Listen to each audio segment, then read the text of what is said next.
ನಮಸ್ಕಾರ ಸ್ನೇಹಿತರೆ, ಎಲ್ಲರಿಗೂ ಸ್ಟಡಿ ಡೇಸ್ ಕನ್ನಡ ಯೂಟ್ಯೂಬ್ ಚಾನಲ್ಗೆ ಸ್ವಾಗತ. ಸ್ನೇಹಿತರನ್ನ ಇವತ್ತಿನ ವಿಡಿಯೋದಲ್ಲಿ ಜನವರಿ 26 ಮತ್ತು 27ರ ಒಂದು ಕರೆಂಟ್ ಅಫೇರ್ಸ್ನ ಸ್ಟಾರ್ಟ್ ಮಾಡೋಕ್ಕಿಂತ ಮುಂಚಿತವಾಗಿ ನಾಳೆ ಎಕ್ಸಾಮ್ ಬರೆಯುತ್ತಿರುವ ಎಲ್ಲ ಪೊಲೀಸ್ ಸ್ಪರ್ಧಾರ್ಥಿಗಳಿಗೆ ಆಲ್ ದಿ ಬೆಸ್ಟ್. ಎಲ್ಲರೂ ಚೆನ್ನಾಗಿ ಸ್ಕೋರ್ ಮಾಡಿ ಅಂತ ಹೇಳುತ್ತಾ ಇವತ್ತಿನ ಒಂದು ವಿಡಿಯೋನ ಸ್ಟಾರ್ಟ್ ಮಾಡೋಣ. ನೋಡಿ, ಮೊದಲನೇ ಪ್ರಶ್ನೆ ಅಂತ ಕೇಳಿದ್ರೆ 2024ನೇ ಸಾಲಿನ ಪದ್ಮಭೂಷಣ ಪ್ರಶಸ್ತಿಗೆ ಆಯ್ಕೆಯಾದ ಕನ್ನಡಿಗ ಯಾರು ಅಂತ ಪ್ರಶ್ನೆಯನ್ನ ಕೇಳಿದ್ದಾರೆ. ಬಹಳ ಇಂಪಾರ್ಟೆಂಟ್ ಆಗಿರ್ತಕ್ಕಂಥ ಪ್ರಶ್ನೆ, ಅರ್ಥ ಆಯ್ತಾ? ನಿಮ್ಮ ಎಕ್ಸಾಮ್ ಅಲ್ಲಿ ಡೈರೆಕ್ಟ್ ಆಗಿ ಬಿದ್ದರೆ ಇದೇ ಪ್ರಶ್ನೆ ಬೀಳ್ಬಹುದು ಅಂತ ನನ್ನ ಅನಿಸಿಕೆ, ಅರ್ಥ ಆಯ್ತಾ? ಯಾಕೆ ಅಂತ ಹೇಳ್ತೀನಿ. ಇದಕ್ಕೆ ಸರಿಯಾಗಿರ್ತಕ್ಕಂಥ ಉತ್ತರ ಯಾವ್ದ್ರೆ ಸೀತಾರಾಮನ್ ಜಿಂದಾಲ್ ಇದಕ್ಕೆ ಸರಿಯಾಗಿರ್ತಕ್ಕಂಥ ಉತ್ತರವಾಗಿದೆ. ಸೀತಾರಾಮನ್ ಜಿಂದಾಲ್ ಅವರು 2024ನೇ ಸಾಲಿನ ಒಂದು ಸಿವಿಲಿಯನ್ಸ್ಗಳಿಗೆ ಕೊಡ ಮಾಡ್ತಕ್ಕಂಥ 3 ಪ್ರಶಸ್ತಿಗಳು ಯಾವುದು? ಪದ್ಮವಿಭೂಷಣ, ತದನಂತರದಲ್ಲಿ ಪದ್ಮಭೂಷಣ, ಪದ್ಮಶ್ರೀ ಪ್ರಶಸ್ತಿಗಳನ್ನು ಇತ್ತೀಚೆಗೆ ಪ್ರಕಟ ಮಾಡಲಾಗಿದೆ.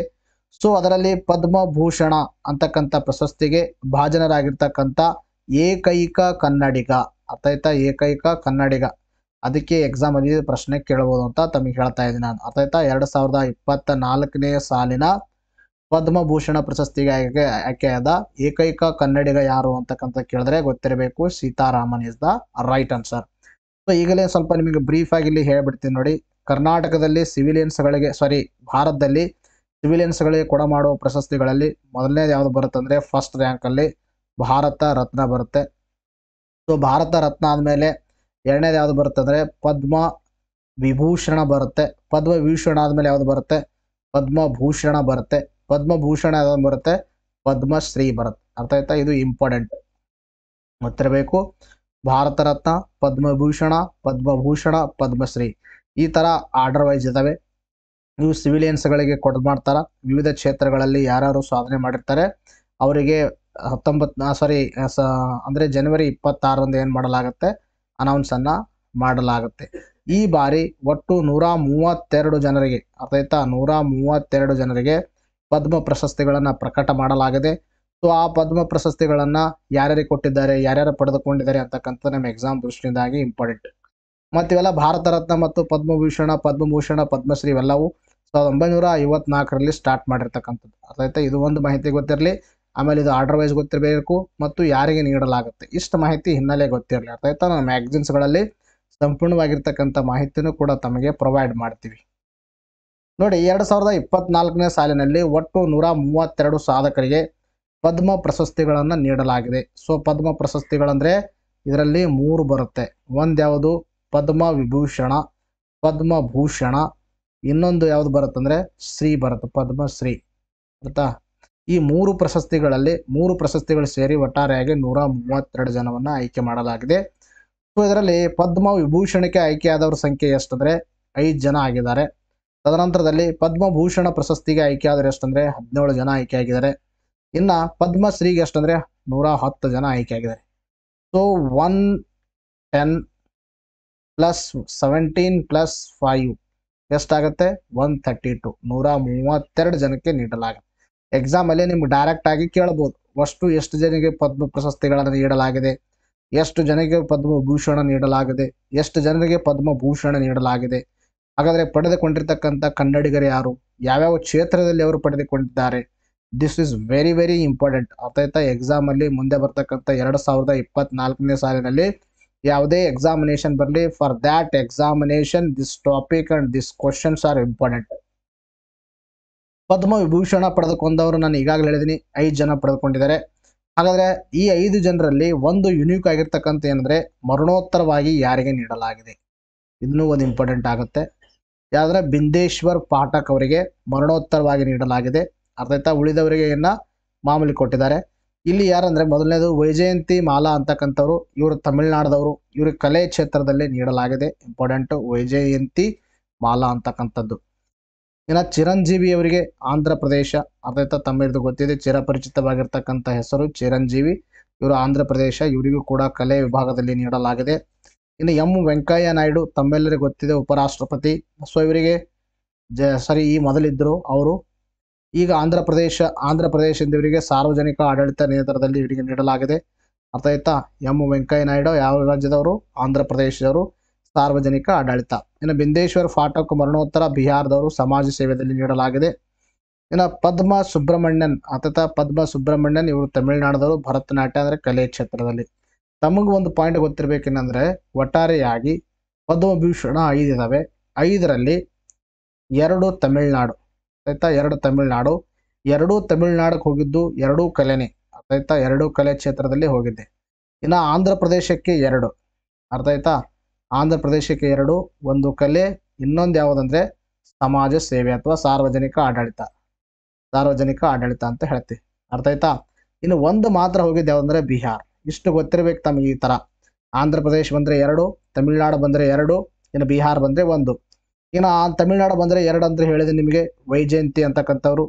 ತದನಂತರದಲ್ಲಿ ಯಾರಂದ್ರೆ ಸುಬ್ರಹ್ಮಣ್ಯನ್ ಅಂತಕ್ಕಂಥವ್ರು, ಅರ್ಥ ಆಯ್ತಾ, ಸುಬ್ರಹ್ಮಣ್ಯನ್ ಮತ್ತು ವೈಜಯಂತಿ ಯಾವ್ದ್ರೆ ಇವರಿಗೆ ಕಲೆ ಕ್ಷೇತ್ರದಲ್ಲಿ ನೀಡಲಾಗಿದೆ. ಇನ್ನು ತದನಂತರದಲ್ಲಿ ಆಂಧ್ರ ಪ್ರದೇಶ ಅಂದ್ರೆ ಗೊತ್ತಾಗತ್ತೆ ನಿಮಗೆ, ಒಂದು ಚಿರಂಜೀವಿ ಅಂತಕ್ಕಂಥದ್ದು, ಇನ್ನೊಬ್ರದ್ದು ಗೊತ್ತಿರಬೇಕು, ಅವ್ರದ್ದು ಕೂಡ ನಿಮಗೆ ಈಸಿಯಾಗಿ ನೆನಪುಳಿಯುತ್ತೆ, ಯಾವ್ದಾದ್ರೆ ವೆಂಕಯ್ಯ ನಾಯ್ಡು, ವೆಂಕಯ್ಯ ನಾಯ್ಡು. ಇನ್ನು ಬಿಹಾರದ ಇದಂತೂ ಮರಿಲೇಬೇಕಾಗಿಲ್ಲ ನೀವು, it is a very unique fact ಅಂತ ಹೇಳಿದೀನಿ, ಯಾರಂದ್ರೆ ಬಿಂದೇಶ್ವರ್ ಫಾಟಕ್. ಈ 5 ಜನರಿಗೆ ಪದ್ಮಭೂಷಣ ಪ್ರಶಸ್ತಿಯನ್ನ ನೀಡಲಾಗಿದೆ, ಅರ್ಥ ಆಯ್ತಾ. ಇನ್ನು ಪದ್ಮಭೂಷಣ ಪ್ರಶಸ್ತಿಗಳ ಟೋಟಲ್ ಎಷ್ಟು ಜನ ಅಂದ್ರೆ 17 ಜನಕ್ಕೆ ನೀಡಲಾಗಿದೆ. ಈಗಾಗಲೇ ನಾನು ಹೇಳಿದ್ದೀನಿ, ಇದು ಸಾರ್ವಜನಿಕರಿಗೆ ಅಂದ್ರೆ ಸಿವಿಲಿಯನ್ಸ್ಗೆ ನೀಡುವ ಭಾರತದ 3ನೇ ಅತ್ಯುನ್ನತ ಪ್ರಶಸ್ತಿಯಾಗಿದೆ. 2ನೇ ಅತ್ಯುನ್ನತ ಪ್ರಶಸ್ತಿ ಯಾವುದಂದ್ರೆ ಪದ್ಮವಿಭೂಷಣ, 3ನೇ ಅತ್ಯುನ್ನತ ಪ್ರಶಸ್ತಿ ಯಾವುದಂದ್ರೆ ಪದ್ಮಭೂಷಣ, 1ನೇ ಅತ್ಯುನ್ನತ ಪ್ರಶಸ್ತಿ ಯಾವುದಂದ್ರೆ ಭಾರತ ರತ್ನ, ಅರ್ಥ ಆಯ್ತಾ. 4ನೇ ಅತ್ಯುನ್ನತ ಪ್ರಶಸ್ತಿ ಯಾವುದಂದ್ರೆ ಪದ್ಮಶ್ರೀ, ಅರ್ಥ ಆಯ್ತಾ. ಇವು ಏನಂದ್ರೆ ಸಿವಿಲಿಯನ್ಸ್ಗಳಿಗೆ ನೀಡ್ತಕ್ಕಂಥ ಪ್ರಶಸ್ತಿಗಳಾಗಿವೆ. ಫಾತಿಮಾ ಬೀವಿ, ಇದು ಮರೆಯುವಂತಿಲ್ಲ ಹೆಸರು, ಇವರು ನಿಮ್ಗೆ ಗೊತ್ತಿದೆ, ಈಗಾಗಲೇ ನಿಧನವಾಗಿದ್ದಾರೆ. ಸಾರ್ವಜನಿಕ ಜೀವನ, ಕೇರಳದವರಿಗೆ ಇವರಿಗೆ ನೀಡಲಾಗಿದೆ. ಇನ್ನು ತದನಂತರದಲ್ಲಿ ಹೋಮಿಸ್ಟಿ ಎನ್ ಕಾಮ್ ಅಂತಕ್ಕಂಥವರಿಗೆ ಸಾಹಿತ್ಯ, ಶಿಕ್ಷಣ ಮತ್ತು ಪತ್ರಿಕೋದ್ಯಮ, ಇವರಿಗೆ ಮಹಾರಾಷ್ಟ್ರದವರು. ಇನ್ನು ಮಿಥುನ್ ಚಕ್ರವರ್ತಿ, ಇದು ಹೆಸರು ಗೊತ್ತಿದೆ, ಯಾರು ಮೂವಿ ನೋಡಿರ್ತಾರೆ ಅವರಿಗೆ ಚಿರಪರಿಚಿತ, ಇವರಿಗೆ ಕಲೆ ವಿಭಾಗದಲ್ಲಿ ಪಶ್ಚಿಮ ಬಂಗಾಳದವರು ಇವರು. ಇನ್ನು ಸೀತಾರಾಮನ್ ಜಿಂದಾಲ್, ಎಲ್ಲ ಮರ್ತರು ಕೂಡ ಇದು ಮರೆಯುವಂತಿಲ್ಲ, this is very very important. ಇವರು ವ್ಯಾಪಾರ ಮತ್ತು ಉದ್ಯಮಿ ಕ್ಷೇತ್ರದಲ್ಲಿ ಕರ್ನಾಟಕದವರು ಇವರು. ತದನಂತರದಲ್ಲಿ ಯಂಗ್ ಲಿಯೋ, ಇದನ್ನು ಕೂಡ ಮರೆಯುವಂತಿಲ್ಲ, this is also unique fact, ಅರ್ಥ ಆಯ್ತಾ. ಯಂಗ್ ಲಿಯೋ ಅಂತಕ್ಕಂಥವ್ರು ವ್ಯಾಪಾರ ಮತ್ತು ಉದ್ಯಮಿ ಕ್ಷೇತ್ರದಲ್ಲಿ ನೀಡಲಾಗಿದೆ. ಇವರು ಯಾವ ದೇಶದ ಅಂದ್ರೆ ತೈವಾನ್ದವರು, ಅರ್ಥ ಆಯ್ತಾ, ತೈವಾನ್ದವರು ಯಾರು, ಯಂಗ್ ಲಿಯೋ ಅಂತಕ್ಕಂಥವ್ರು. ಇನ್ನು ತದನಂತರದಲ್ಲಿ ಅಶ್ವಿನಿ ಬಾಲಚಂದ್ರ ಮೆಹ್ತಾ, ಇವರು ವೈದ್ಯಕೀಯ ಕ್ಷೇತ್ರ, ಮಹಾರಾಷ್ಟ್ರ. ಸತ್ಯಬ್ರತ್ ಮುಖರ್ಜಿ, ಇವರಿಗೆ ಮರಣೋತ್ತರವಾಗಿ ನೀಡಲಾಗಿದೆ, ಇದು ಯುನೀಕು. ಇವರು ಸಾರ್ವಜನಿಕ ಜೀವನ, ಪಶ್ಚಿಮ ಬಂಗಾಳದವರು. ರಾಮ್ ನಾಯಕ್, ಇವರು ಸಾರ್ವಜನಿಕ ಜೀವನ, ಮಹಾರಾಷ್ಟ್ರದವರು. ತೇಜಸ್ ಮಧುಸೂದನ್ ಪಟೇಲ್ ಅಂತಕ್ಕಂಥವ್ರು ವೈದ್ಯಕೀಯ, ಗುಜರಾತ್ದವರು. ಇನ್ನು ಒಳಂಚರಿ ರಾಜಗೋಪಾಲ, ಸಾರ್ವಜನಿಕ ಜೀವನ, ಕೇರಳದವರು. ಇನ್ನು ದತ್ತಾತ್ರೇಯ ಅಂಬಾದಾಸ್ ಮಯೋಲಾ ಯಾನೆ ರಾಜದೂತ್, ನೋಡ್ರಿ ಹೆಸರು ಒಂದೇ ಹೆಸರಿದೆ, ಅರ್ಥ ಆಯ್ತಾ, ದತ್ತಾತ್ರೇಯ ಅಂತ ನೆನಪಿಟ್ಕೊಡ್ರಿ. ಇವರು ಕಲೆ ವಿಭಾಗದಲ್ಲಿ ಎಲ್ಲಿದ್ದಾರೆ, ಮಹಾರಾಷ್ಟ್ರದವರು. ಇನ್ನು ತದನಂತರದಲ್ಲಿ ತೊಗಡನೆ ರಿನ್ಪೋಚೆ ಅಂತಕ್ಕಂಥವ್ರು ಮರಣೋತ್ತರವಾಗಿ ಅಧ್ಯಾತ್ಮ, ಇವರು ಲಡಾಖ್ದವರು. ಇನ್ನು ಪ್ಯಾರೇಲಾಲ್ ಶರ್ಮಾ ಅಂತಕ್ಕಂಥವ್ರು ಕಲೆ, ಮಹಾರಾಷ್ಟ್ರ, ನೋಡಿ ಮಹಾರಾಷ್ಟ್ರದವ್ರು ಜಾಸ್ತಿ ಪಡ್ಕೊಂಡಿದ್ದಾರೆ. ಚಂದ್ರಶೇಖರ್ ಪ್ರಸಾದ್ ಠಾಕೂರ್ ಅವರು ವೈದ್ಯಕೀಯ, ಇವರು ಬಿಹಾರದವರು. ಉಷಾ ಉತ್ತಪ್ಪ ಅವರು ಕಲೆ, ಇದು ಪಶ್ಚಿಮ ಬಂಗಾಳದವರು. ವಿಜಯಕಾಂತ್ ಅವರಿಗೆ ಮರಣೋತ್ತರವಾಗಿ ನೀಡಲಾಗಿದೆ, ತಮಿಳುನಾಡು, ಇಂಪಾರ್ಟೆಂಟ್ ಆಗುತ್ತೆ ಇದು, ಅರ್ಥ ಆಯ್ತಾ. ಇನ್ನು ಕುಂದನ್ ವ್ಯಾಸ್, ಇವರಿಗೆ ಸಾಹಿತ್ಯ, ಶಿಕ್ಷಣ, ಪತ್ರಿಕೋದ್ಯಮ, ಇವರು ಕೂಡ ಮಹಾರಾಷ್ಟ್ರ, ಅರ್ಥ ಆಯ್ತಾ.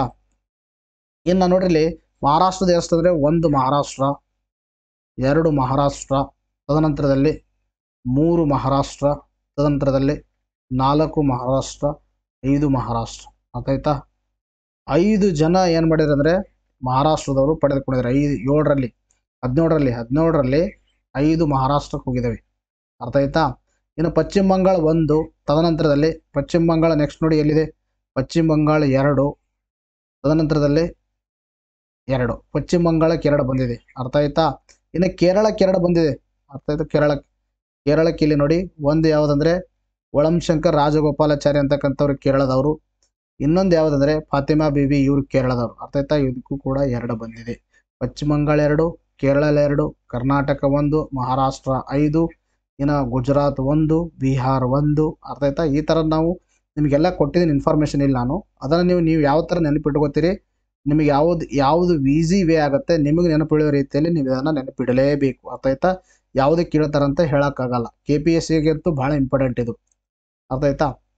ಇನ್ನು ಪದ್ಮ ಪ್ರಶಸ್ತಿ ಪಡೆದ ಕನ್ನಡಿಗರು, ಇದಕ್ಕೂ ಕೂಡ ಎಷ್ಟು ಸ್ಟಾರ್ ಕೊಟ್ಟರು ಕಡಿಮೆನೆ. ಅರ್ಥ ಆಯ್ತಾ? ನಮ್ಮ ಎಕ್ಸಾಮಲ್ಲಿ ಕೇಳ್ತಾರೆ, ಇತ್ತೀಚೆಗೆ ಪದ್ಮ ಪ್ರಶಸ್ತಿಗೆ ಭಾಜನರಾಗಿರ್ತಕ್ಕಂಥ ಪ್ರೇಮ್ ಧನರಾಜ್ ಅವರು ಯಾವ ಕ್ಷೇತ್ರಕ್ಕೆ ಸಂಬಂಧಿಸಿದ್ದಾರೆ ಅಂತ ಕೇಳ್ಬೋದು. ಅಥವಾ ಒಂದು ಕಡೆ ಅವ್ರ ಹೆಸರುಗಳನ್ನು ಕೊಡ್ತಾರೆ, ಇನ್ನೊಂದು ಕಡೆ ಅವ್ರ ಕ್ಷೇತ್ರನ ಕೊಡ್ತಾರೆ. ಇವುಗಳನ್ನು ಹೊಂದಿಸಿ ಬರ್ರಿ ಅಥವಾ ಯಾವುದು ಕರೆಕ್ಟ್ ಆಗಿದೆ ಅಂತ ಕೇಳ್ತಾರೆ, ಗೊತ್ತಿರಬೇಕು. ರೋಹನ್ ಬೋಪಣ್ಣ ಅವರಿಗೆ ಕ್ರೀಡಾ ಕ್ಷೇತ್ರದಲ್ಲಿ ನೀಡಲಾಗಿದೆ.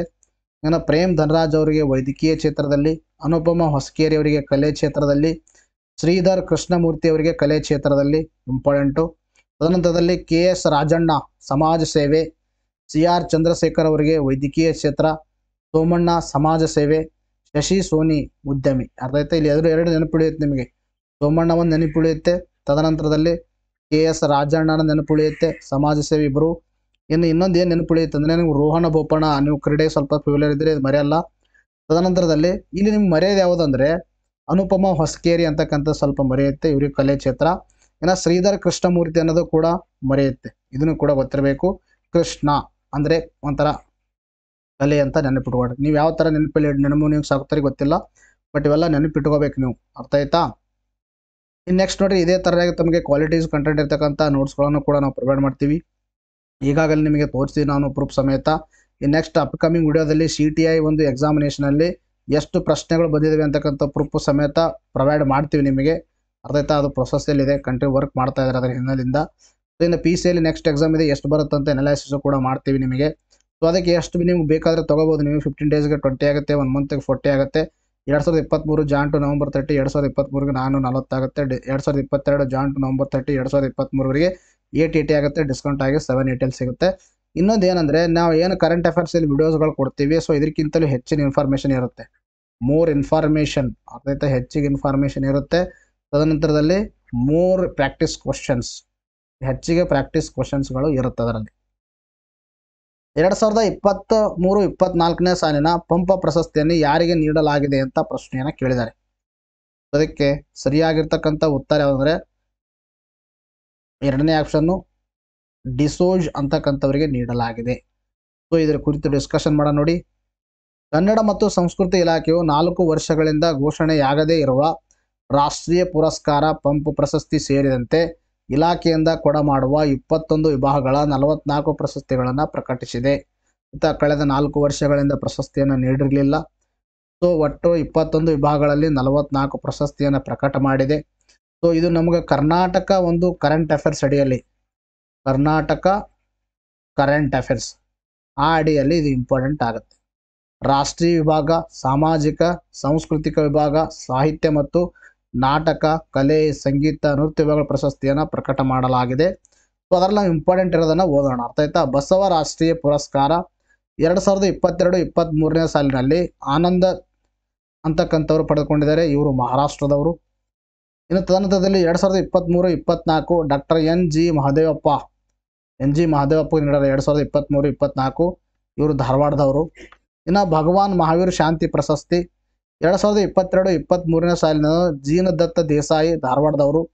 ತದನಂತರದಲ್ಲಿ 2023-24 ಗಾಂಧಿ ಸೇವಾಶ್ರಮ ಗುಜರಾತ್. ಇದು ಇಂಪಾರ್ಟೆಂಟ್ ಆಗುತ್ತೆ ನೋಡಿ, ಇದು ಇಂಪಾರ್ಟೆಂಟ್ ಆಗುತ್ತೆ.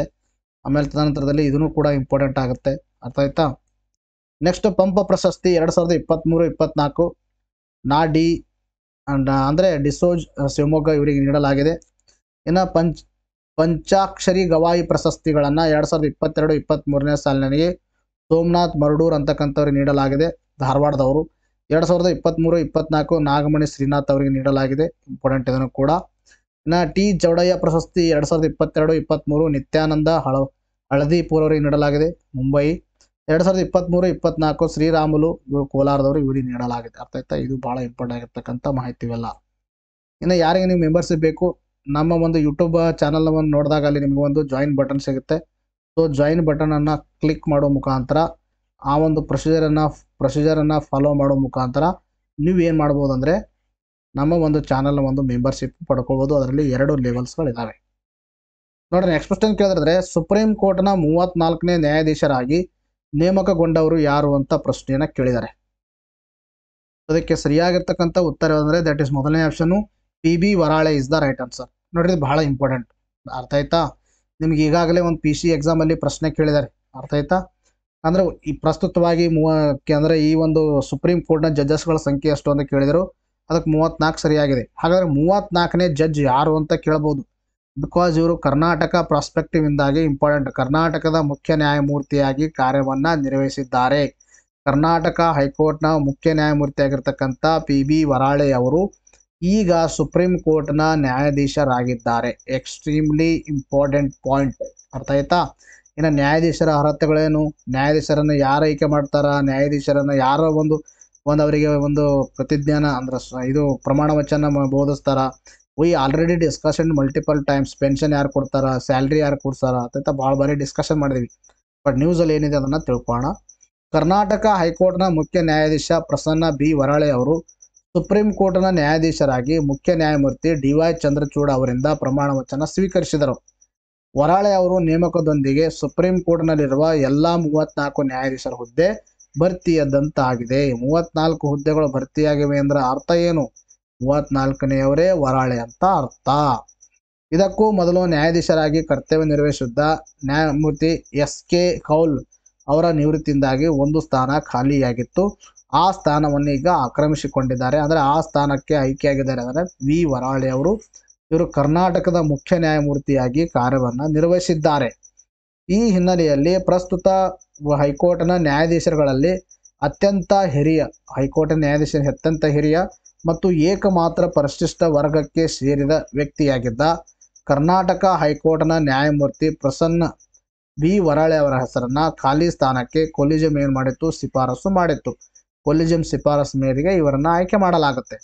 ಇದರೊಂದಿಗೆ ಸುಪ್ರೀಂ ಕೋರ್ಟ್ನಲ್ಲಿ ದಲಿತ ಸಮುದಾಯಕ್ಕೆ ಸೇರಿದ ನ್ಯಾಯಮೂರ್ತಿಗಳ ಸಂಖ್ಯೆ 3ಕ್ಕೆ ಏರಿದೆ. 34ರಲ್ಲಿ 3 belongs to the backward class. ಅರ್ಥ ಆಯ್ತಾ? ಅಂದರೆ ದಲಿತರಾಗಿದ್ದಾರೆ. ಚಂದ್ರನ ಮೇಲೆ ಲ್ಯಾಂಡರ್ ಇಳಿಸಿದ 5ನೇ ದೇಶ ಯಾವುದು?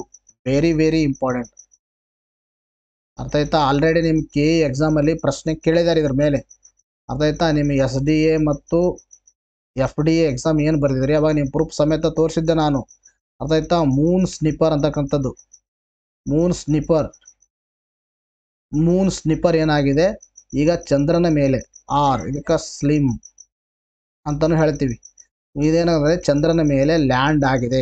ಇದು ಯಾವ ದೇಶದ ಮಿಷನ್ ಆಗಿದೆ ಅಂದರೆ ಮೂನ್ ಸ್ನಿಪರ್ ಇಟ್ ಈಸ್ ಜಪಾನ್. ಚಂದ್ರನ ಮೇಲೆ ತನ್ನ ನೌಕೆಯನ್ನ ಇಳಿಸಿದ ಜಗತ್ತಿನ 5ನೇ ದೇಶ ಯಾವುದಂದ್ರೆ ದಟ್ ಈಸ್ ಜಪಾನ್ ಅಂತ ಹೇಳ್ತೀವಿ. 5ನೇ ದೇಶ. ಹಾಗಾದ್ರೆ 4ನೇ ದೇಶ ಯಾವುದಂದ್ರೆ ಭಾರತ ಅಂತ ಹೇಳ್ತೀವಿ. ಆಯ್ತಾ? ಗೊತ್ತಿರಬೇಕು, ಬಹಳ ಇಂಪಾರ್ಟೆಂಟು. ಮೂನ್ ಸ್ನಿಪರ್ ಸ್ಲಿಮ್ ಇದು ಏನಂದ್ರೆ ಚಂದ್ರನ ಒಂದು ಮಿಷನ್ ಆಗಿದ್ದು, ಲ್ಯಾಂಡರ್ ಮಿಷನ್ ಅಂದ್ರೆ ಚಂದ್ರಯಾನ ಮಿಷನ್ ಆಗಿದ್ದು, ಚಂದ್ರನ ಮೇಲೆ ಲ್ಯಾಂಡ್ ಮಾಡಿರ್ತಕ್ಕಂಥ 5ನೇ ದೇಶ, ತನ್ನ ನೌಕೆಯನ್ನು ಲ್ಯಾಂಡ್ ಮಾಡಿದ 5ನೇ ದೇಶವಾಗಿದೆ. ಚಂದ್ರನ ಮೇಲೆ ತಲೆ ಕೆಳಗಾಗಿ ಬಿದ್ದ ಜಪಾನ್ನ ಲ್ಯಾಂಡರ್. ಆಯ್ತಾ?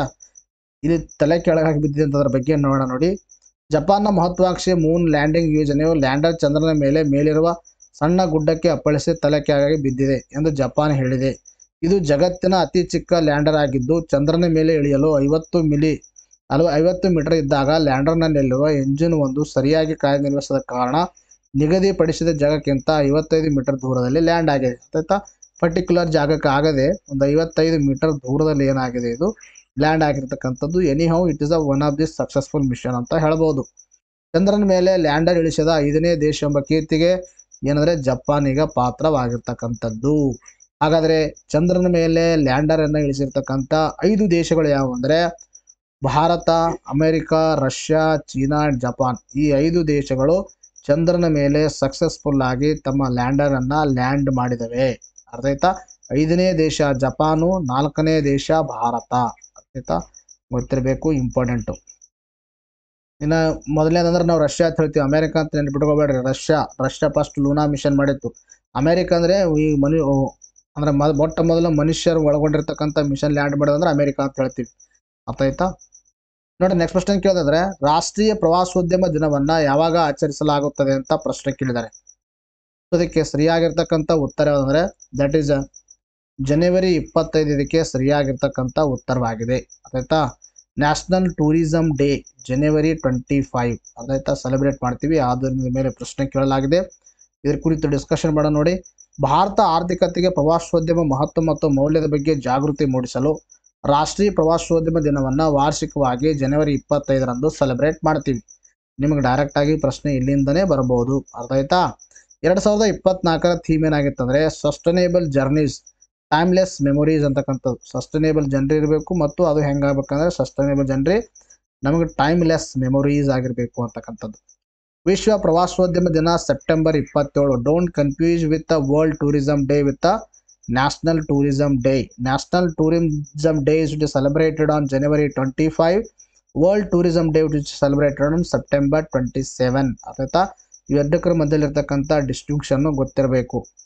ಭಾರತೀಯ ಪ್ರವಾಸೋದ್ಯಮ ಇಲಾಖೆ ಬಗ್ಗೆ ಮಾತಾಡ್ತಾ ಬಂದಾಗ ಸ್ಥಾಪನೆ ಆಗೋದು 1958 ಇಂಪಾರ್ಟೆಂಟ್ ಆಗುತ್ತೆ. ಕೇಂದ್ರ ಕಚೇರಿ ನವದೆಹಲಿಯಿದೆ. ಇದರ ಧ್ಯೇಯವಾಕ್ಯ ಏನಂದರೆ ಅತಿಥಿ ದೇವೋಭವ ಅಂತಕ್ಕಂಥದ್ದು ಇದರ ಒಂದು ಧ್ಯೇಯವಾಕ್ಯವಾಗಿರ್ತಕ್ಕಂಥದ್ದು. ಇನ್ನು ಕರ್ನಾಟಕ ರಾಜ್ಯ ಪ್ರವಾಸೋದ್ಯಮ ಅಭಿವೃದ್ಧಿ ನಿಗಮ ಇಂಪಾರ್ಟೆಂಟು. ಅರ್ಥ ಆಯ್ತಾ? ಇದ್ರ ಬಗ್ಗೆ ಮಾತಾಡ್ತಾ ಬಂದಾಗ ಕರ್ನಾಟಕದಲ್ಲಿ ಪ್ರವಾಸೋದ್ಯಮವನ್ನು ಉತ್ತೇಜಿಸಲು ಕರ್ನಾಟಕ ರಾಜ್ಯ ಸರ್ಕಾರವು 1971ರಲ್ಲಿ ಕರ್ನಾಟಕ ರಾಜ್ಯ ಪ್ರವಾಸೋದ್ಯಮ ಅಭಿವೃದ್ಧಿ ನಿಗಮವನ್ನು ಸ್ಥಾಪಿಸಿದೆ. ಇದರ ಕೇಂದ್ರ ಕಚೇರಿಯಲ್ಲಿದೆ, ಬೆಂಗಳೂರಲ್ಲಿದೆ. ಈಗಾಗಲೇ ಗೊತ್ತು ಕರ್ನಾಟಕದ ಪ್ರವಾಸೋದ್ಯಮ ಧ್ಯೇಯವಾಕ್ಯ ಏನು? ಒಂದು ರಾಜ್ಯ ಹಲವು ಜಗತ್ತು. ಹಾಗಾದ್ರೆ ಕರ್ನಾಟಕದ ಒಂದೇ ಹೋದ್ರಾತ ಬೇರೆ ಯಾವ್ಯಾವ ರಾಜ್ಯಗಳದ್ದು ಒಂದು ಟೂರಿಸಂ ಟ್ಯಾಗ್ಲೈನ್, ಅರ್ಥ ಆಯ್ತಾ? ಟೂರಿಸಂ ಟ್ಯಾಗ್ಲೈನ್ಸ್ಗಳಿದ್ದಾವೆ. ಸೊ ಅವೆಲ್ಲವನ್ನ ಅರ್ಥ ಮಾಡ್ಕೊಳ್ಳೋದು ನಮಗೆ ಇಂಪಾರ್ಟೆಂಟ್ ಇದೆ. ಅದಕ್ಕೆ ಒಂದು ಬಾರಿ ಕ್ವಿಕ್ಕಾಗಿ ರಿವೈಸ್ ಮಾಡ್ಕೊಳ್ಳೋಣ ನೋಡಿ. ಈ ಎಲ್ಲ ನಮ್ಮ ಮ್ಯಾಗ್ಝಿನಲ್ಲಿ ಕೊಟ್ಟಿರ್ತಕ್ಕಂಥ ವಿಷಯ. ನಮ್ಮ ಮ್ಯಾಗ್ಝಿನಲ್ಲಿ ಪ್ರೀವಿಯಸ್ ಎಲ್ಲ ಕವರ್ ಮಾಡಿದ್ದೀವಿ ನಾವು. ಸ್ಟೇಟ್ ಟೂರಿಸಂ ಟ್ಯಾಗ್ಲೈನ್, ರಾಜ್ಯಗಳು ಮತ್ತು ಪ್ರವಾಸೋದ್ಯಮ ಘೋಷಗಳು. Andhra Pradesh everything is possible ಅಂತಕ್ಕಂಥದ್ದು. ಕೇರಳ ಗಾಡ್ಸ್ ಓನ್ ಕಂಟ್ರಿ ಸುಮಾರು ಬಾರಿ ಕೇಳಿದ್ದಾರೆ. Meghalaya half way to heaven ಅಂತಕ್ಕಂಥದ್ದು. Madhya Pradesh the heart of incredible India. Heart of incredible India ಅಂದರೆ ಮಧ್ಯಪ್ರದೇಶ್. ಮಹಾರಾಷ್ಟ್ರ ಅಂದರೆ ಅನ್ಲಿಮಿಟೆಡ್. ರಾಜಸ್ಥಾನ ಯಾವುದಂದ್ರೆ the incredible state of India. ನೋಡ್ರಿ, ಹಾರ್ಟ್ ಆಫ್ ಇನ್ಕ್ರೆಡಿಬಲ್ ಇಂಡಿಯಾ ಅಂದರೆ Madhya Pradesh. Incredible state of India ಅಂದರೆ ರಾಜಸ್ಥಾನ್.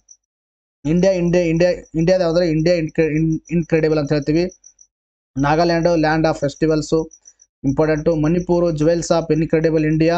ತದನಂತರ ಒಡಿಶಾ ಶೌಲ್ ಆಫ್ ಇನ್ಕ್ರೆಡಿಬಲ್ ಇಂಡಿಯಾ. ನೋಡಿ, ಜಸ್ಟ್ ಒಂದು ಪದಗಳು ಮಾತ್ರ ವ್ಯತ್ಯಾಸ ಇದ್ದಾವೆ.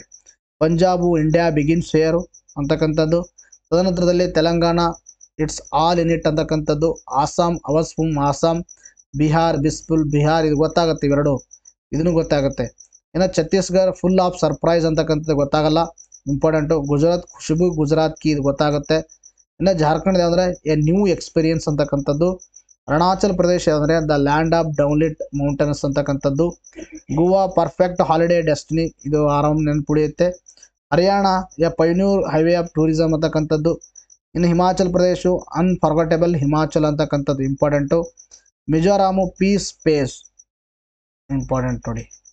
ಸಿಕ್ಕಿಮು ಸ್ಮಾಲ್ ಬಟ್ ಬ್ಯೂಟಿಫುಲ್, ನೆನಪಲ್ಲಿ ಇಟ್ಕೋಬೇಕು ಇವೆಲ್ಲವನ್ನ. Tamil Nadu enchanting Tamil Nadu experience yourself. Uttarakhand simply heaven. West Bengal the sweetest part of India. Union territories ಕೂಡ ಇಂಪಾರ್ಟೆಂಟ್, ಒಂದು ಬಾರಿ ಯೂನಿಯನ್ ಟೆರಿಟರೀಸ್ ಕೊಡ್ತಾರ. Andaman ನಿಕೋಬಾರ್ದು Blair emerald blue and you ಅಂತಕ್ಕಂಥದ್ದು. ಚಂಡೀಗಢದು the hub of north India ಅಂತಕ್ಕಂಥದ್ದು. ದಾದ್ರಾ ಮತ್ತು ನಗರ ಹವೇಲಿ ದಿಯು ದಮನ್ದು ಸ್ಮಾಲ್ ಇಸ್ ಬಿಗ್ ಅಂತಕ್ಕಂಥದ್ದು. ಡೆಲ್ಲಿದು ದಿಲ್ಲಿ ಹೈನಾ ಹಮ್ ಅಂತಕ್ಕಂಥದ್ದು. ಜಮ್ಮು ಕಾಶ್ಮೀರದ ಚಲೋ ಕಾಶ್ಮೀರ್ ಅಂತಕ್ಕಂಥದ್ದು. ಲದಾಖ್ದು ಲ್ಯಾಂಡ್ ಆಫ್ ಹೈ ಪಾಸಸ್ ಅಂತಕ್ಕಂಥದ್ದು. ಇನ್ನು ಲಕ್ಷದ್ವೀಪದು 99% ಫನ್ 1% ಲ್ಯಾಂಡ್. ಪುದುಚೇರಿದು give a time a break. ಅರ್ಥ ಆಯ್ತಾ? ಟೈಮ್ ಬ್ರೇಕ್ ಕೊಡಿ ಸರ್, ಹಿಂಗೇನು ಓದ್ಕೊತಂತೀರಾ ಅಂತ ಇದ್ರಲ್ವಾ. ನೋಡಿ, ಇದರಲ್ಲಿ ಏನು ಹೇಳೋವಂಥದ್ದು ಏನಿಲ್ಲ. ಇವೆಲ್ಲ ನೀವು ಏನು ಮಾಡ್ಬೇಕಂದ್ರೆ ಬಾಯಾಟ್ ಹಾಕಲೇಬೇಕು ಇವೆಲ್ಲ. ಯಾಕಂದ್ರೆ ಇದೇನು ದೇರ್ ಇಸ್ ನೋ ಕಾನ್ಸೆಪ್ಟ್ಸ್. ಎಲ್ಲಿ ಕಾನ್ಸೆಪ್ಟ್ ಏನಿದಾವೆ? ಏನೂ ಕಾನ್ಸೆಪ್ಟ್ಸ್ ಇಲ್ಲ. ಅದಕ್ಕೆ ಇವೆಲ್ಲವನ್ನು ನೀವು ಒಂದು 2 ಬಾರಿ 3 ಬಾರಿ ಅವಾಗ ಏನು ಮಾಡ್ಬೇಕಂದ್ರೆ ಓದ್ತಾ ಇರಬೇಕು. KPSC ಪ್ರೀವಿಯಸ್ ಒಂದು ಎಕ್ಸಾಮಿನೇಷನ್ಗಳಲ್ಲಿ ಎಲ್ಲ ಕೇಳಿದ್ದಾರೆ ಹೊಂದಿಸಿ ಬರೆದಲ್ಲಿ. ಅರ್ಥ ಆಯ್ತಾ? ಯಾವಾಗ ಕೇಳ್ತಾರೆ, ಹೆಂಗೆ ಕೇಳ್ತಾರೆ ಕ್ವಶನ್ ಅಂತ ಹೇಳೋಕ್ಕಾಗಲ್ಲ KPSC. ಅರ್ಥ ಆಯ್ತಾ? KS ಎಕ್ಸಾಮ್ ಬೇರೆ ಹತ್ತಿರ ಬರ್ತಾ ಇದೆ. ಸೊ ಅಂದರೆ ಕಾಲ್ಫಾರ್ಮ್ ಆಗೋ ನೋಟಿಫಿಕೇಶನ್ ಬರುವ ಒಂದು ಸಂಭವನತೆ ಇದೆ. ಸೊ ಅದಕ್ಕೆ ನೀವು ಏನು ಮಾಡ್ಬೇಕಂದ್ರೆ ಇವೆಲ್ಲವನ್ನು ಓದಿರಬೇಕು. ಅರ್ಥ ಆಯ್ತಾ? KS ಎಕ್ಸಾಮಲ್ಲಿ ಕೇಳಲ್ಲ ಬಿಡಿ ಸರ್ ಅಂತ ಅನ್ಕೊಳಕ್ಕೆ ಹೋಗಬೇಡಿ. ಮತ್ತು ಪ್ರಿಲಿಮ್ಸಲ್ಲಿ ಇವೆಲ್ಲವನ್ನು ಕೇಳ್ತಾರೆ. ಅರ್ಥ ಆಯ್ತಾ? ನೆಕ್ಸ್ಟ್ ಪ್ರಶ್ನೆ ಕೇಳಿದೆ ನೋಡ್ರಿ. ವಿಶ್ವ ಆರೋಗ್ಯ ಸಂಸ್ಥೆ ಕೇಂದ್ರ ಕಚೇರಿ ಎಲ್ಲಿದೆ ಅಂತ ಪ್ರಶ್ನೆ ಕೇಳಿದರೆ ಇದಕ್ಕೆ ಸರಿಯಾಗಿರ್ತಕ್ಕಂಥ ಉತ್ತರ ಜಿನೇವಾ. 2018ರಿಂದ WHO ಬ್ಲೂ ಪ್ರಿಂಟ್ನಲ್ಲಿ ಪಟ್ಟಿ ಮಾಡಲಾದ ಹೊಸ ಸಾಂಕ್ರಾಮಿಕ ರೋಗವಾದ ಡಿಸೀಸ್ ಎಕ್ಸ್ ಇಂಪಾರ್ಟೆಂಟ್ ಕುರಿತು ವಿಶ್ವ ಆರೋಗ್ಯ ಸಂಸ್ಥೆ ಎಚ್ಚರಿಸಿದೆ. ಏನು ಎಚ್ಚರಿಕೆ ನೀಡಿದೆ? ಈ ಕಾಲ್ಪನಿಕ ರೋಗಕಾರಕವು ಯಾವುದೇ 25 ವೈರಸ್ ಕುಟುಂಬಗಳಲ್ಲಿ ಸೇರಿದ್ದು ಸಾರ್ಸ್ ಕೋವಿಡ್ ವೈರಸ್ಗಿಂತ 20 ಪಟ್ಟು ಮಾರಕವಾಗಿದೆ. ನೋಡ್ರಿ ಎಂತಿಂತ ಬರ್ತಾ ಇದ್ದಾವೆ. ಅರ್ಥ ಆಯ್ತಾ? ಒಂದು ವೈರಸ್ ಅಂತಕ್ಕಂಥದ್ದು ಮನುಷ್ಯನ ಕಣ್ಣಿಗೆ ಕಾಣಲ್ಲ, ಮೊದಲನೇ ಪಾಯಿಂಟು. ಇನ್ನೊಂದು ಪಾಯಿಂಟು, ಇದು ನಿರ್ಜೀವಿ ವಸ್ತು. ಅರ್ಥ ಆಯ್ತಾ? ನಿರ್ಜೀವ ವಸ್ತು ಎಲ್ಲಿವರೆಗೆ? ಯಾವುದೇ ಒಂದು ಹೋಸ್ಟಲ್ಲಿ ಸೇರುವುದಕ್ಕಿಂತ ಮುಂಚಿತವಾಗಿ. ಹೋಸ್ಟಲ್ಲಿ ಸೇರಿದಾಗ ಮಾತ್ರ ಅಥವಾ ಯಾವುದೇ ಒಂದು ಜೀವಿಯಲ್ಲಿ ಸೇರಿದಾಗ ಮಾತ್ರ ಜೀವವನ್ನು ಪಡ್ಕೊಳ್ಳುತ್ತೆ. ಅಂಥ ಒಂದು ನಾನ್ ಲಿವಿಂಗ್ ಥಿಂಗ್ಸು ಜಗತ್ತನ್ನು ಏನು ಮಾಡ್ತಾರೆ? ತಲ್ಲಣಗೊಳಿಸ್ತು. ಅಂಥ ತಲ್ಲಣಗೊಳಿಸಿರ್ತಕ್ಕಂಥ ರೋಗಕ್ಕಿಂತಲೂ ಡಿಸೀಸ್ ಎಕ್ಸ್ ಅಂತಕ್ಕಂಥದ್ದು 25 ಪಟ್ಟು ಏನಾಗಿದೆ? ಹೆಚ್ಚಾಗಿದೆ ಅಂತ. ಅಷ್ಟೊಂದು ಮಾರಕವಾಗಿದೆ ಅಂತ ಹಂತದ ಬಗ್ಗೆ ಕಳವಳವನ್ನು ವ್ಯಕ್ತಪಡಿಸಿದೆ. ರೋಗ ಪ್ರಸಾರ ವ್ಯಕ್ತಿಯಿಂದ ವ್ಯಕ್ತಿ ಉಸಿರಾಟದ ಹನಿಗಳ ಮೂಲಕ ಸಂಪರ್ಕ ಆಗುತ್ತೆ ಅಂತ ಹೇಳಿದ್ದಾರೆ. ನೋಡಿ ನೆಕ್ಸ್ಟ್ ಏನಿದೆ, ಒನ್ಲೈನ್ಸ್ ಇದಾವೆ ನೋಡಿ. ಜನವರಿ 26 ಇರೋದ್ರಿಂದಾಗಿ ನ್ಯೂಸ್ ಪೇಪರ್ಲಿ ಅಷ್ಟೊಂದು ಆರ್ಟಿಕಲ್ ಕಾಣಿಸ್ಕೊಂಡಿರಲಿಲ್ಲ, ಅದಕ್ಕೆ ಇದರಲ್ಲಿ ಕಡಿಮೆ ಇದಾವೆ. ಅಪ್ಕಮಿಂಗ್ ವಿಡಿಯೋಸ್ಗಳಲ್ಲಿ ನಾವೆಲ್ಲವನ್ನ ಕವರ್ ಮಾಡೋಣ. ಆಯ್ತಾ? ನಾನು ಏನಾದರೂ ಮಿಸ್ ಆಗಿದ್ರೆ ಮತ್ತೆ ನೆಕ್ಸ್ಟ್ ವೀಡಿಯೋದಲ್ಲಿ ಅದನ್ನು ತಗೋತೀನಿ. ಸರ್ ಏನು ಸರ್ ಇಷ್ಟೇ ಹೇಳ್ತೀರಾ ಅಂತ ಹೇಳ್ಬೇಡಿ, ನಾನು ಪ್ರೀವಿಯಸ್ ಎಲ್ಲ ನಿಮಗೆ ಪ್ರೂಫ್ ಮಾಡಿ ತೋರಿಸಿದ್ದೀನಿ. ಆಯ್ತಾ? ಏನಾದರೂ ಮಿಸ್ ಆಗಿರುತ್ತೆ, ಇಲ್ಲಿ ನಾವು ಕರೆಂಟ್ ಅವರ್ಸ್ ಕ್ಲಾಸಲ್ಲಿ ಮಿಸ್ ಆಗಿದ್ರೆ ಅದನ್ನು ಮ್ಯಾಗ್ಝಿನಲ್ಲಿ ಕವರ್ ಮಾಡಿರ್ತೀವಿ. ಅರ್ಥ ಆಯ್ತಾ? ಒಮ್ಮೆ ಸಂಸ್ಕೃತವನ್ನು ಬರೆಯಲು ಬಳಸಿದ ಗ್ರಂಥ ಲಿಪಿ ಮುಖ್ಯವಾಗಿ ಯಾವ ಭಾರತೀಯ ರಾಜ್ಯದಿಂದ ಬಂದಿದೆ ಅಂದರೆ ತಮಿಳುನಾಡು. ಪ್ರತಿ ವರ್ಷ ರಾಷ್ಟ್ರೀಯ ಮತದಾರ ದಿನ ಯಾವಾಗ ಆಚರಿಸಲಾಗುತ್ತೆ ಹೇಳಿದ್ದೀನಿ? ಜನವರಿ 25. ಇತ್ತೀಚೆಗೆ ಸುದ್ದಿಯಲ್ಲಿ ಕಂಡುಬರುವ ಅಲೆದಾಡುವ ಕಡಲು ಕೋಳಿಗಳು ಆಯುಷ್ಯನ್ ಸ್ಥಿತಿ ಏನಂತ ಕೇಳಿದರೆ ಇದಕ್ಕೆ ಅಂದರೆ ದುರ್ಬಲ. ಇತ್ತೀಚೆಗೆ ಸುದ್ದಿಯಲ್ಲಿ ಕಂಡುಬರುವ ಡಿಸೀಸ್ ಎಕ್ಸ್ ಕೆಳಗಿನ ಯಾವುದಕ್ಕೆ ಒಂದು ಸಂಬಂಧಿಸಿದೆ? ಇದೊಂದು ಭವಿಷ್ಯದ ಸಾಂಕ್ರಾಮಿಕ ರೋಗ. ಆಯ್ತಾ? ಮುಂದೆ ಬರಬಹುದು ಅನ್ನೋದು ಪ್ರಿಡಿಕ್ಷನ್. ಭಾರತದಲ್ಲಿ ಇತ್ತೀಚೆಗೆ Power.ai ಪರಿಚಯಿಸಿದ ಮೊದಲ ದೊಡ್ಡ ಭಾಷಾ ಮಾದರಿ ಹೆಸರೇನೆಂದರೆ ಭಾರತ್ GPT. ಇಂಪಾರ್ಟೆಂಟ್ ಆಗುತ್ತೆ ನೋಡ್ರಿ ಇದು. ಆಯ್ತಾ? ನಿಮ್ಮ PC ಎಕ್ಸಾಮ್ಗೆಲ್ಲ ಇಂಥವೆಲ್ಲ ಕೇಳ್ತಿರ್ತಾರೆ. ಎಸ್, ಇವತ್ತು ನೆಕ್ಸ್ಟ್ ಏನಿದೆ ನೋಡ್ರಿ. G77+ ಚೀನಾ 3ನೇ ದಕ್ಷಿಣ ಶೃಂಗಸಭೆಯನ್ನು ಉಗಾಂಡಾದಲ್ಲಿ ಆಯೋಜಿಸಿತು. ಗೊತ್ತಿರಲಿ ಇದನ್ನು ಕೂಡ. ಅರ್ಥ ಆಯ್ತಾ? ಈ ಒಂದು ಶೃಂಗಸಭೆ ಉಗಾಂಡದ ಕಂಪಾಲದಲ್ಲಿ ಜರುಗಿತು. G77+ China. ಅರ್ಥ ಆಯ್ತಾ? ವಿದೇಶಾಂಗ ವ್ಯವಹಾರ ಸಚಿವರಾದ ರಾಜ್ಯ ಸಚಿವ ವಿ ಮುರಳೀಧರನ್ ಅವರು ಭಾರತವನ್ನಲ್ಲಿ ಪ್ರತಿನಿಧಿಸಿದರು. ಶೃಂಗಸಭೆಯ ಥೀಮ್ ಏನಾಗಿತ್ತು ಅಂದರೆ ಲಿವಿಂಗ್ ನೋ ಒನ್ ಬಿಹೈಂಡ್ ಅಂತಕ್ಕಂಥದ್ದು. ಇದು ಫಸ್ಟ್ ಹೇಳಬೇಕಾಗಿತ್ತು, ಬಟ್ ಒಂದು ಮಿಸ್ ಆಗಿದೆ. ಈ ಸ್ಲೈಡು ಗೊತ್ತಿರಬೇಕು. G77+ ಎಲ್ಲಿ ನಡೀತಿತ್ತು, ಆಮೇಲೆ ಅದರ ಥೀಮ್ ಏನಾಗಿತ್ತು ಅಂತಕ್ಕಂಥದ್ದು. ಎಸ್, ಇವತ್ತಿಗೆ ವಿಡಿಯೋನ ಮುಗಿಸೋಣ. ಮತ್ತೆ ಮುಂದಿನ ವಿಡಿಯೋದಲ್ಲಿ ಭೇಟಿಯಾಗೋಣ. Thank you friends, take care, by.